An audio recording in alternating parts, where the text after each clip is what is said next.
크고 작은 일단 피해들이 한 25건 정도 집계가 된 상황인데 다행히 인명피해는 없는 것 같아서 제주는 좀 안심을 하겠습니다.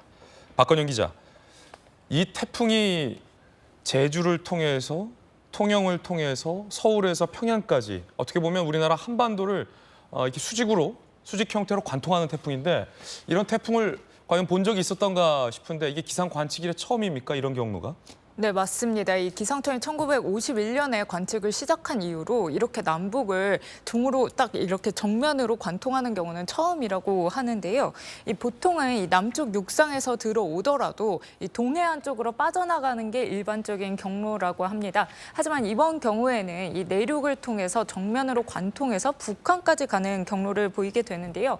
이게 태풍이 다른 데로 움직이지 못하고 이 동쪽에서 북태평양 고기압이 있고 이 또 서쪽에는 제트 기류가 있어서 태풍이 정면으로 올라가는 형태를 보이고 있다. 이런 설명을 해주시기도 합니다. 그렇군요. 맹수영 칼럼니스트, 이게 관통을 한다는 얘기는 전국이 태풍의 영향권에 있다라는 말씀 거듭 드려도 부족함이 없을 것 같고 이번 카눈이 속도가 느려요. 속도가 느리다는 게 바람이 약하다는 뜻이 아니라 태풍의 중심이 남에서 북으로 이동하는 이동 속도가 느리다는 뜻이라 시청자분들 중에서 혼돈하시는 분들도 좀 있을 것 같아요. 태풍의 이동 속도가 느리다는 것은 태풍 바람이 약하다는 뜻이 아니다라는 것 다시 한번 말씀드리는데 이게 오히려 태풍의 이동 속도가 느리다 보니 앞서서 언급하셨듯이 내리는 비 양과 누적 강우량이 굉장히 많아서 비 피해가 좀 우려된다는 건데 왜 이렇게 이 태풍의 이동 속도가 이 카눈은 다른 태풍에 비해서 느린 겁니까? 보통 일반적인 태풍은 저위도에서 발생해서 중위도로 이제 이동하는 과정에서 크게 포물선의 형태로 그리면서 이제 이동 경로를 보이는데요. 예. 저위도에서는 이제 태풍에 북상하려고 하는 그 스스로 북진하려고 하는 그 힘과 주변에서 작용하는 어떤 바람의 사교 작용으로 인해서 이 저위도권에 위치할 때는 최대 풍속, 그러니까 시속, 그러니까 우리가 말했을 때는 속력이 최대한 20km를 내지를 못합니다. 시속으로. 하지만 중위도권에 접근을 했을 때는 이제 편서풍의 영역대로 들어오면서 태풍이 스스로 북진하려고 하는 힘과 오히려 밀어주는 어떤 바람의 작용도 작용을 하고요. 예. 그리고 또 상층에 앞서 기자님께서 말씀을 하신 것처럼 제트 기류라고 해서 이 상층에서 부는 강력한 바람이 태풍을 들어 올리는, 끌어주는 그런 역할까지 해주기 때문에 속도가 30에서 많게는 40km 정도 나야 되는 게 보통인 건데 예. 지금 이번 태풍 같은 경우에는 이렇다 할 끌어줄 만한 힘이 작용하지도 않는 상태에서 이제 북진을 하다 보니까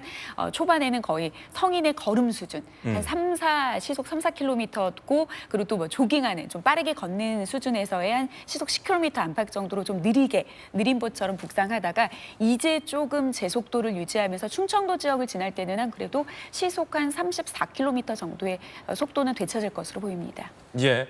자, 지금 부산 광안대교의 현장 그림이 여러분들 보고 계신데요. 지금 이 시각입니다.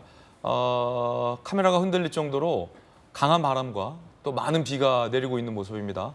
광안대교 언뜻 보이는 광안대교도 흐미하게 보이고요.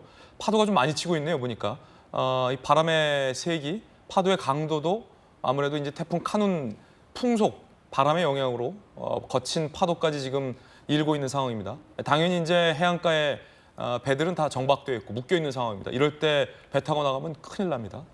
묶여 있는 상황이고 파도도 굉장히 강하게 치고 있는 모습인데 비가 거세게 내리네요, 보니까.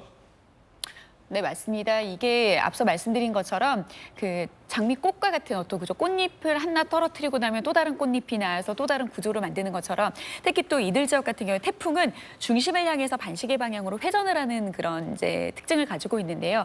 태풍의 중심은 이동을 하면서 회전하는 그런 모양을 유지하게 되면은 많은 지역에서 바람의 풍향이 바뀌게 됩니다. 특히 강원 영동 지역과 지금 경상도 지역으로는 다른 지역들보다는 오늘 이제 발표한 이제 추가적인 예보에서 예상 강수량이 좀 낮아지기는 했습니다만 이거는 예. 어제 이미 많은 양의 비가 내렸기 때문에 이것을 빼고 난 나머지인데 강원 영동 지역 앞으로도 500mm 많은 곳은 더 비가 내릴 거고요. 경상도 지역도 300mm 이상의 비가 내릴 건데 이 수도권 지역의 100에서 200보다도 많은 양의 비구름대가 형성이 될 수 있는 것은 바로 지형적인 영향입니다. 이 바람들이 소백산맥과 태백산맥을 넘게 되면 이 바람은 산맥을 뚫을 수가 없는데 상승하게 됐을 때 비구름이 강하게 발달을 하고 있고요. 그리고 이들 주변 지역으로는 바다가 감싸고 있기 때문에 많은 양의 수증기 수증기가 공급되는 그런 형태이기 때문에 비구름을 막강하게 발달시킬 수밖에 없는 지형적인 영향을 받고 있는 곳이라서 특히 이들 지역은 중심과 상관없이 무슨 뭐 위험 반원의 영향과 상관없이 지형적인 영향으로 좀 비구름이 강하게 발달하고 있는 그런 상황입니다. 예.